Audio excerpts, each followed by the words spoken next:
Hi there GMC owners. Today in your 2019 GMC Sierra 2500 HD, we're going to be taking a look at and showing you how to install Roadmaster's diode wiring kit.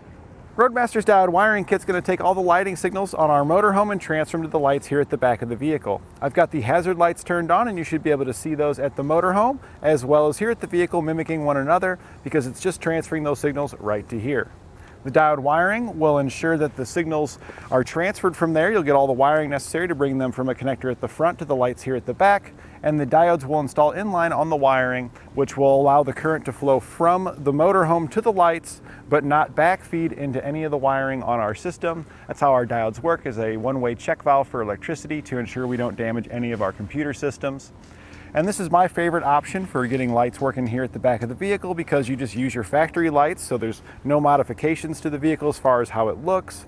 There are a few other options out there from Roadmaster. There's one that is a bulb and socket kit where you would physically add your own bulb. I don't personally like that option because you have to drill into the light assembly and that just leads for potential leak points in the future. The other option is a magnetic light assembly, which you would set on top of the vehicle or on the sides, and they would stick right to the metal surfaces. But the problem with those is every time that you want to use them, you have to get them out, hook them up, you have to run the wire all the way up to the front and then plug it in. And then over time, the bottom of those magnetic lights do have non-abrasive pads, but they will eventually wear out and then you could potentially get abrasions on your vehicle from them. So this to me is just the best option. That's also going to be permanently installed on there, so whenever you're ready to use it, you just simply have to plug in your connector at the front. Here at the front of the vehicle, we've got our 7 to 6-way cable, which will plug into the 7-way of your motorhome and go to the 6-way connector that comes included in your kit here at the front.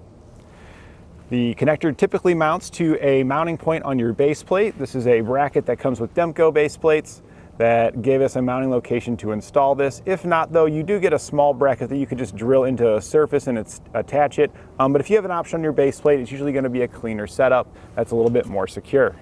You do get the cable included with this particular kit, but we do sell it in a couple of different variations. So instead of a coily cable, we have straight options, which is great for tow bars that have channels, so you can run it down the channels to keep them a little bit cleaner and make sure that they don't go off down the road. Now our coiled option is designed to be able to keep some tension on it so it shouldn't drag the road surface, but the straighter ones are a little nicer.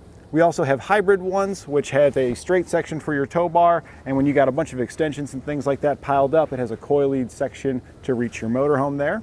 There's 5 main components you'll need when flat towing your vehicle behind your motorhome. You'll need your tow bar, which is your connection between your motorhome and your vehicle, your safety cables, which is a supplemental connection in addition to your tow bar. You'll need your base plate, which provides the connection point on your vehicle to attach your tow bar to. You'll need your diode wiring, which will take all the lighting signals from your motorhome, transfer it to the lights at the back of your vehicle so people will know your intentions when going down the road, and your supplemental braking system, which will activate the brakes in the vehicle when you press them in your motorhome to help you come to a safe stop. And now that we've covered some of the features of our diode wiring kit, let's go ahead and head into the shop and we'll show you how to get them installed. We'll begin our installation here at the back of the vehicle. Go ahead and lower down your lift gate, and if you've got a cover like this, make sure you open that up. We're going to remove both the driver and passenger side taillight assemblies so we can tap into the wires here to add our diodes. There's 2 fasteners that hold it in place, and we're going to remove both of those with a T15 Torx. We'll zip that out of there. We'll zip the next one out. After you've got those removed, you just pull straight rearward on your assembly to get this to pop out. We got the top one to pop, got the bottom one still in there just a little bit. Sometimes you gotta kind of wiggle it and pull a little. And we'll just pull that until it pops out of there. And then we're gonna go ahead and just kind of lay this down and then head to the other side to remove the other one. Once both of your assemblies are removed, you're gonna get a big, long bunch of wire. They're gonna be 4 wires in here. We need to separate these out. I've already taken the green one and cut it back. The way I did that was just took my snips in between the 2 and just put a little snip in there. And so you can see here that you just can peel these back from there. Now the white, the brown, and the yellow ones we're all going to need here over on the driver's side.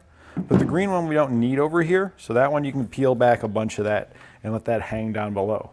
We're then going to take these wires and you can reach right down below and pass them up the hole underneath to get them behind your taillight assembly. So after we've got them fed up now, we've got our brown, our white, and our yellow here. We're going to strip each one of these back.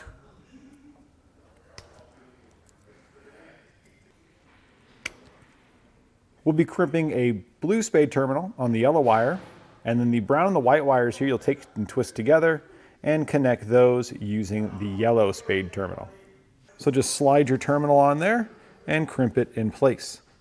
We're going to do the same thing with our factory wiring here. So if you open up your wire sheathing here, you should find 4 wires inside. You'll have a brown, a darker green, there'll be a lighter colored green, and a black. We don't want the lighter green or the black, we want the darker green. And if you're a little confused, you can look here at the lights and you can kind of see the difference in colors of greens there. See how that's the 2 wires? Make sure that it matches the color of those 2 that are on the bottom there. Because the middle one's going to be our reverse light, and for whatever reason they used a similar color. It's green, but it's a different shade of green. And the top light is going to use the same color as the wire we need. So once you pull those 2 out of there, you're just going to cut it in half and crimp a spade terminal onto each one. They're all going to be blue from here on out. We're now going to take our diodes and go ahead and plug those in. So the out is always going to go towards your lights. So these are the 2 wires that are going to our lights. So we're going to plug one into one, we'll plug one into the other. Now since this is brown, that means on the other side here, we're going to be placing brown on that one. Hook that in there. And then since the bottom one is green, we're going to be hooking green into that one. And the green wire is going to be our stop turn signal, and the brown wire is going to be our taillight circuit. So now we're going to take the wires that we had made here and run up, and we're going to plug those in. The brown and the white is going to be our taillight circuit, and the yellow is our driver's side stop turn. Now the white wire is really going to be our ground at some point, but we're going to use a small portion of that white wire to make a jumper over to the other side, so that way we can get our taillights also operating on the passenger side. The green wire we're also going to route over there to the other side, because that's going to be the passenger side stop turn, and that's the wire that we left down below from the harness here. The green wire that we had that was hanging down below, I went ahead and peeled back enough and just held it at the back of the vehicle to make sure I had enough to get over to this side.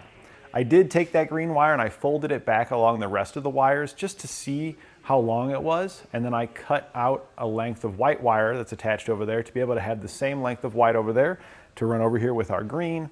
We ran it across the back, up through the hole, and then we can make our connections over here. And we'll show you underneath where we ran it. I figure we'll show you this connection first and then we'll head down underneath. And you can see over here on the other side, it's pretty much the same thing. You're gonna peel out the 2 wires that we need from here, which is again gonna be the brown and the green. Green is gonna be the stop turn, brown is gonna be your tail light circuit. They're gonna go to the out on your diode. You can see the green wire that comes over plugs to the in next to the other green factory wire for our stop turn, and then the white wire, which is our jumper for our tail light circuit, it plugs in the other side of the brown there. And then we put a cable tie on it to secure it there to keep these from bouncing around. They do have some double-sided adhesive on back that you could stick them, but the length of factory wires is pretty restrictive on where you can move it, so this is how I would recommend doing it. I pulled the backing off and just stuck the 2 diodes together. So now we'll show you the path we took to route them. You can crawl underneath. We've got our lift here, so we're going to start here by showing you the green and white wire. They come down right underneath here behind the bumper. That's where we poked up the original wires. You can see that the white's going across, and we just kind of stay above the hitch that's located here, continuing to run the white and the green wire across. They kind of meet up in the middle with the rest of our wires, but once you get to past middle, you should have just the green and the white wire left. And those are just going to simply continue going on.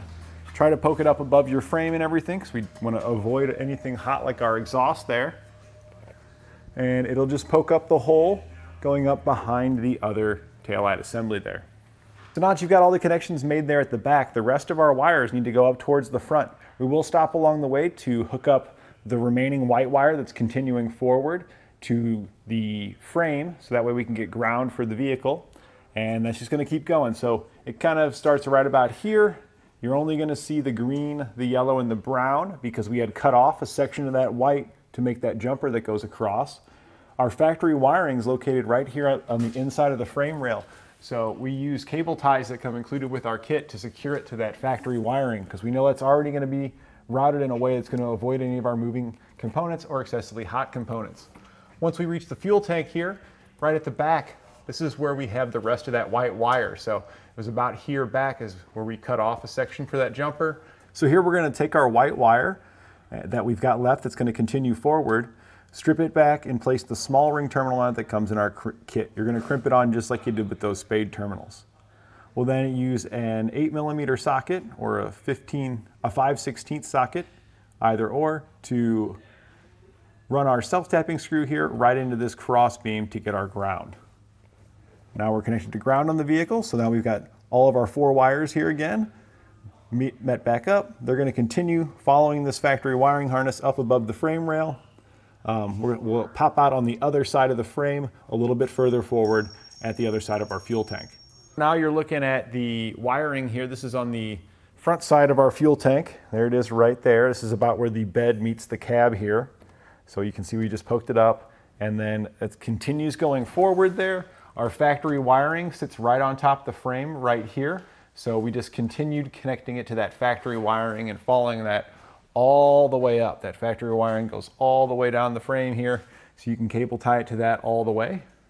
Now at this point, once you reach your tire here, there is going to be a point where you might want to deviate from how we installed ours. Our braking system doesn't require us to tap into these lights, so we continued keeping our wiring low going forward. But if you have a braking system like the Stay and Play Duo or any other system that requires you to hook into the diode wiring for your lighting signals, then you would want to run that up to the engine compartment so you can more easily make your connections to that braking system.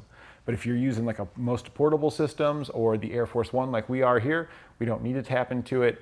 So we just kept following that factory wiring all the way forward. So once you hit the tire here, the factory wiring kind of just hangs out right behind the fender liner. So we just cable tied it up following that factory wiring around our suspension components here in the front. So after we've made our way across, we do just kind of push it right up above our sway bar, and there's another cross beam here. Make sure we stay above the sway bar. The cross beam is where your under shield here attaches to, so it comes out right here. There's all 4 of our wires, and they're going to go right up to where we're going to mount our connector, which is located here. This mounting bracket comes with etrailer or Demco base plates, so you can use that to mount it up. Many base plates will come with a bracket to mount your connector, and we just simply mounted the connector here. I'll go ahead and pull it off though so you can see the wiring where it's connected to the back. So here we've got all of our wires run to the appropriate connector. I did also install a charge line kit on this, which will install to the center pin on a Roadmaster setup. If it's a Demco, it would hook to the pin labeled S, which is the unused pin that we've got over there. Now all these pins are going to be labeled. Like the brown one here is labeled TM right underneath of it. TM is for our taillight circuit, which is our brown wire. So you'll simply undo the screw a little bit, slide your wire in, and then you'll have to strip it back, of course, and then tighten down the screw onto the wire. So after our taillight, which is brown, we're going to go ahead and rotate it to the white wire here. This goes to the pin labeled GD. So run your white wire into GD there. And next we've got our yellow wire, which is the left turn and stop circuit. That's going to be the one labeled LT. Slide that in there and screw it down. And then our green wire is the passenger stop and turn circuit, which is going to go to the pin labeled RT. So just unscrew that and screw that in there and you're good to go. This last circuit here is used for some auxiliary stuff. This would hook to your brake controller output if your motorhome has a brake controller. So it's oftentimes not used. So we're not going to be using it here on our vehicle. Now once all of your connections are made, we can fill this up with dielectric grease. That's just going to help to seal it up and prevent moisture from getting in there and causing corrosion on our circuit. We also have a dust boot that comes with our kit. You do want to make sure you slide your wiring through the dust boot before connecting it to the connector. That way when you slide it back through, it'll go into your dust boot there and seal it up. We can go ahead and use the hardware that comes with it to mount it up. You're just going to use a Phillips bit for the screw, and you'll use a 10mm wrench or socket for the other side to secure those. And there's your little nut. It is a nylon locking nut, so you don't have to worry about it coming off of there on you.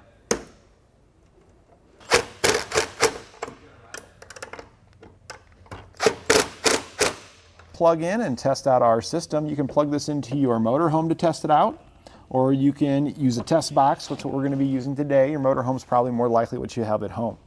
So we've got our 6-way end plugged into the 6-way connector, and then the other end is a 7-way, which will go into our motorhome, or in our case, our test box. So now we're going to go ahead and operate each signal and make sure that the lights at the back of the vehicle operate when we activate them. So now we'll operate our lights. There you can see our tail lights operating. Here's our left turn signal. There's our brake lights. And then we'll head to the passenger side.